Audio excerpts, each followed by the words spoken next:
Jacob Auza is a man with a mission. Locked down in a Bolivian prison for at least 18 months, ripped of his assets and mostly his own reputation, OStreicher still believes that his mission was decided by God.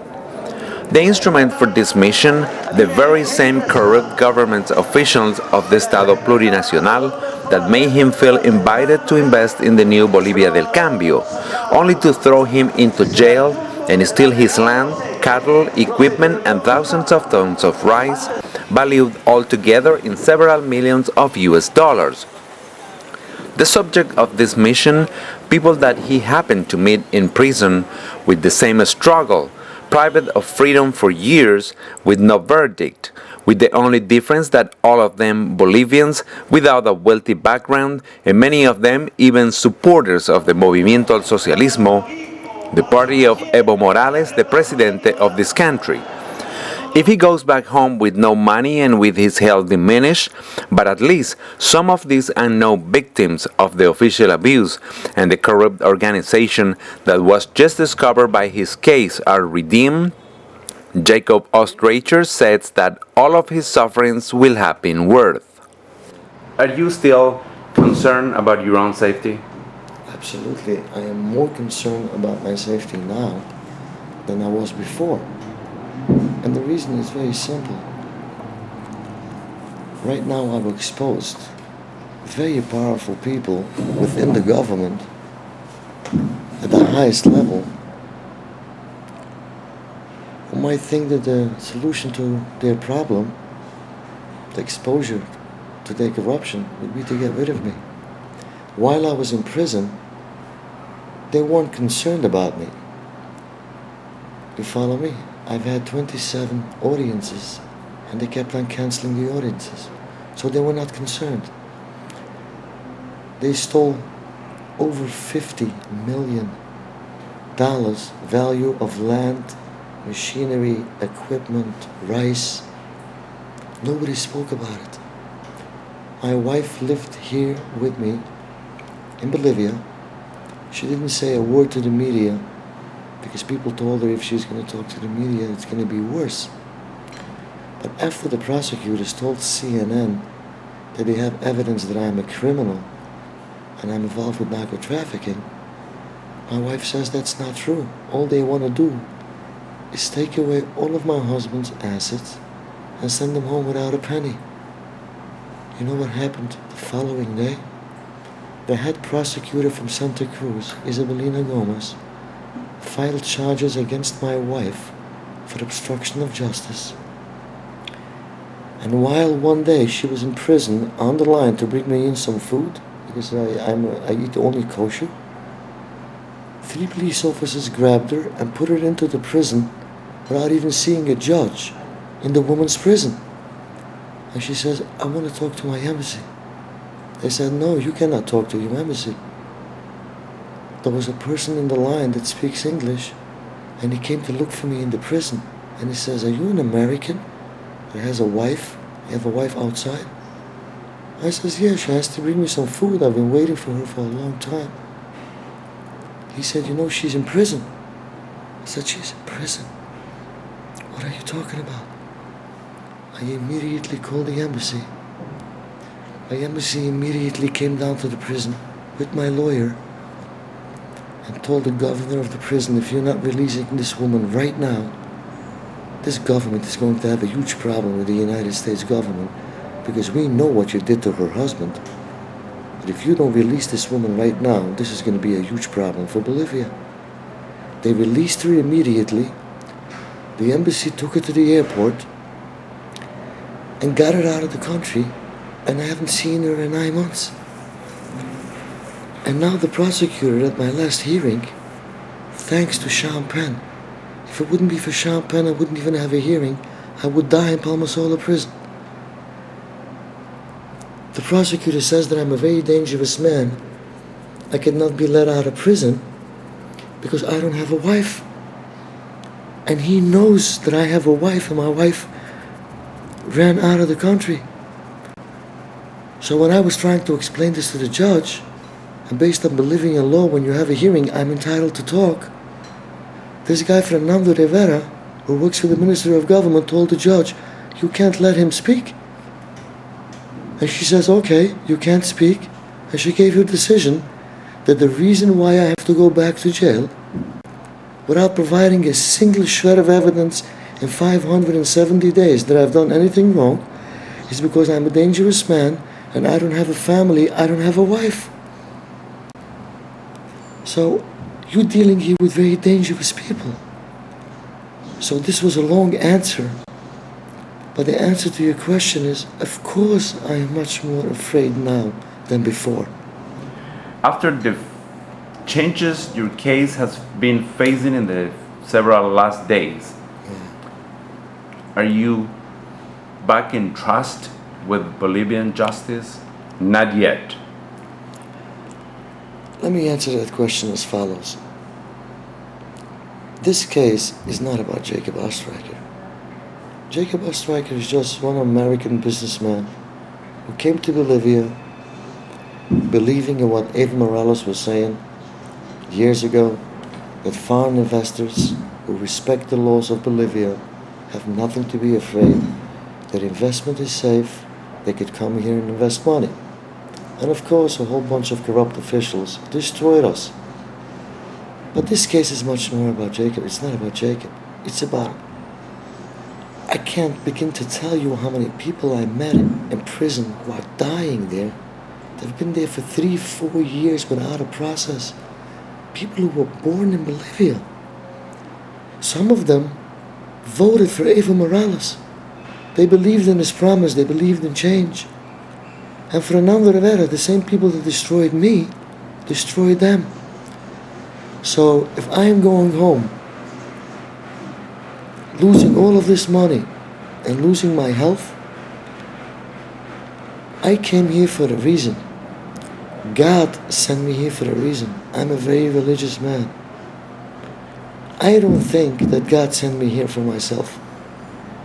I really believe now that all of this came out in public, something that people told me here would have never been able to be. Nobody would be able to bring this to public because the government would hide it.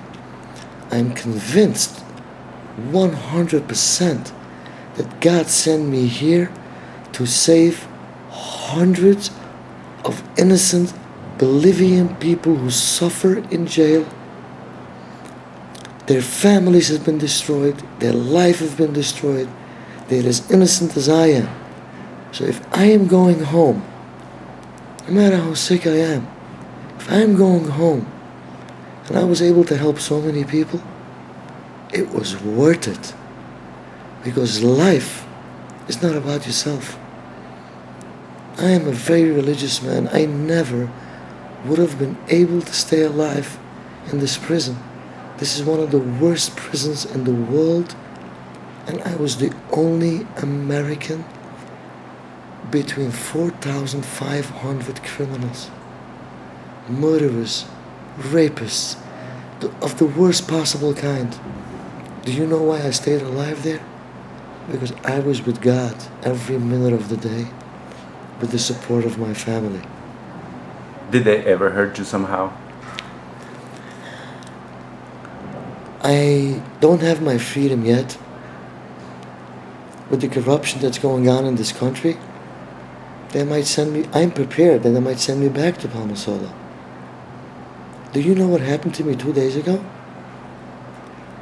After this whole thing was exposed, 7 police officers from Palmasola prison came to pick me up because the doctor, the forensic doctor, said that I could only be here for 5 days. When the higher officials in La Paz found out about it, they say, now you can't take him back. He has to stay. So I could not answer what has been going on in this prison until I'm getting out of this country. And I hope you understand that. I would love to talk about what's been going on in this prison. Will you eventually? Right now, I'm not thinking about that. Right now, I'm thinking about, to be honest with you, I'm not thinking about all the injustice that was done to me. I'm not thinking about the millions of dollars. If you put it all together, it's close to 70 million.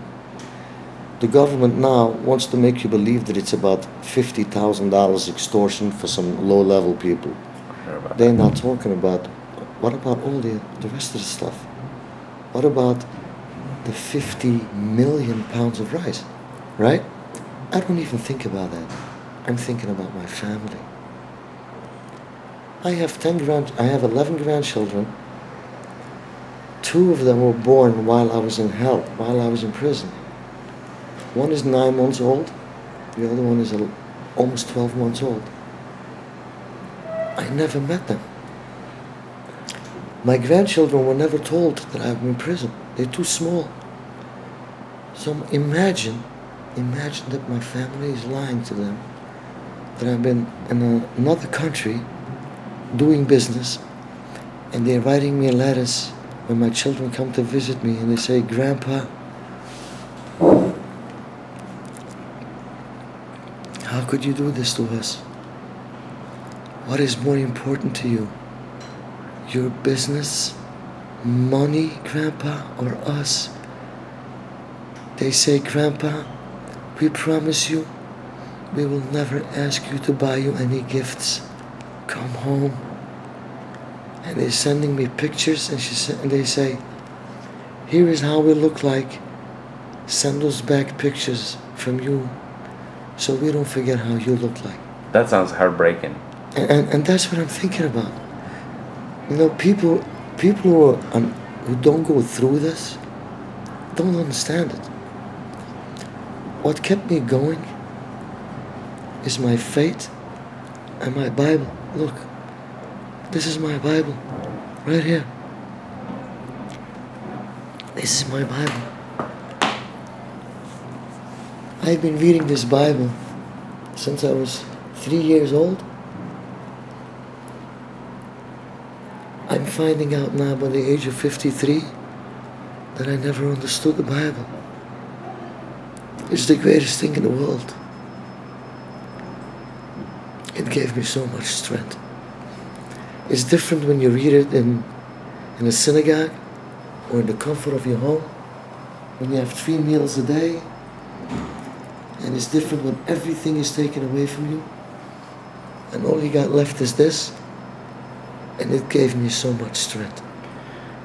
I heard that you are very careful when you mention Mr.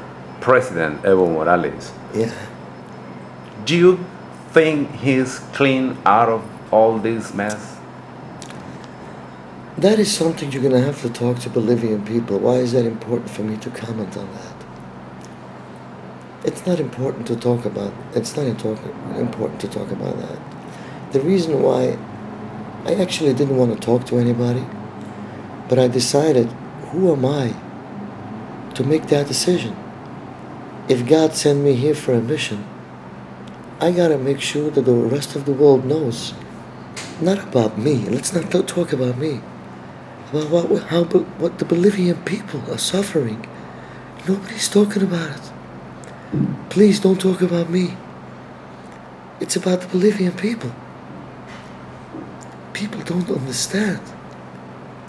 This case is not about me. I was a messenger from God, and Sean Penn was a messenger from God.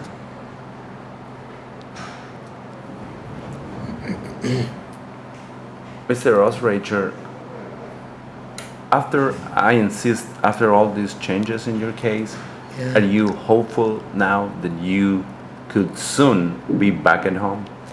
I see now that I'm a little bit closer to home, but I'm not gonna believe it until I see it. You know, you're dealing with a country that has no system. Justice system is totally kidnapped by corrupt officials. And I don't want to talk much about it. Maybe one day. You told me you live in the United States, right? Yes, I do. Yeah? Yes. But the reason I decided to talk to you is because you told me that you're actually Bolivian. That's true. And did you also not tell me that 12 years ago you had to escape from this country? That's absolutely true as well. Did you tell me that the US government gave you citizenship? I'm proud about it. And that is the reason why I decided to talk to you. And I am sending a message through you because you are Bolivian, and I think, would you agree with me that other journalists would never understand that in the United States? Yeah. Would anybody understand the depth of the corruption? Well, it's hard to believe, Exactly. to say the least. And that is the reason why I don't have the strength to talk to anybody.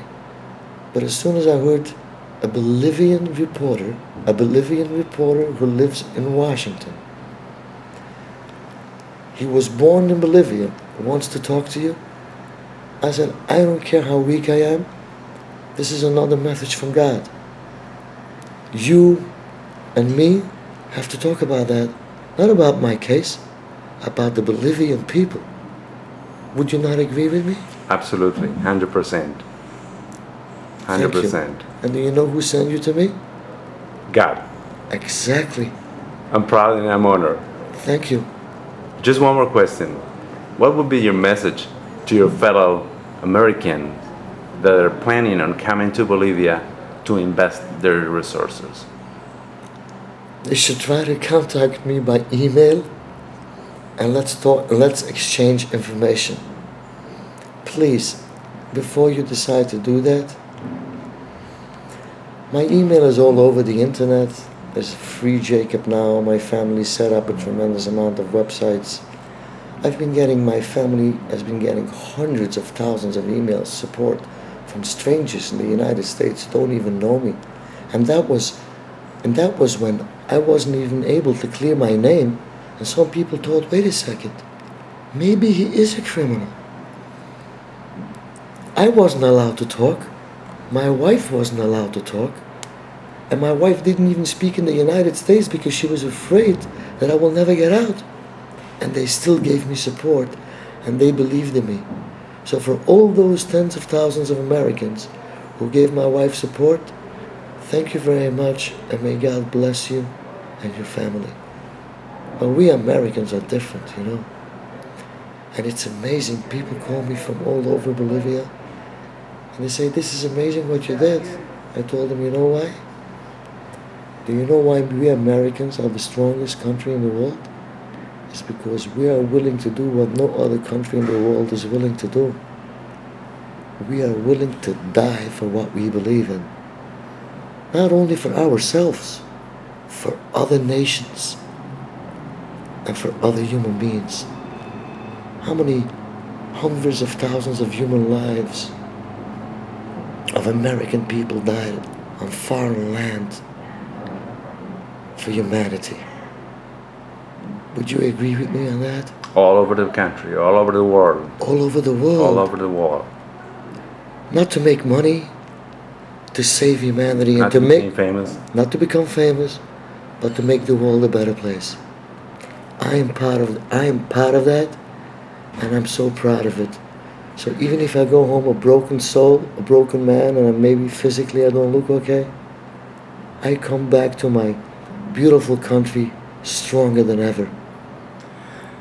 I think about another American, another Jewish, which is having a struggle just like yours in Cuba right now. I know exactly who you're talking about. What do you think about him? Alan Gross. This is going to be, I don't want to talk about it. There's a saying, I'm a Jewish person. Have you ever heard the saying, Jewish guilt? No.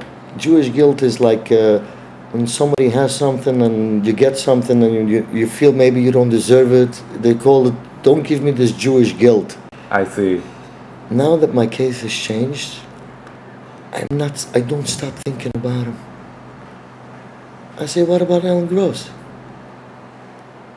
What about Alan Gross? Let's free Alan Gross. Let's free Alan Gross. Alan Gross should go home before me. You know why?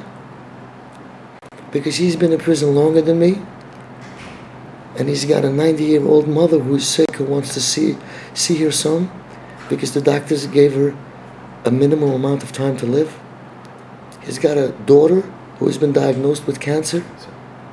He himself has some issues that he developed, and his doctors believe that it might be cancer. So I have this Jewish guilt right now. Thank you for your time. Thank you, and please spread the word. and let's do this together. And why don't you also share your experience? So people, because you are Bolivian, then you could say, I come from that country, and let's do this together. And why don't we take a picture together? I would love to. Thank you. Thank you. May God bless you. And may God bless the United States of America.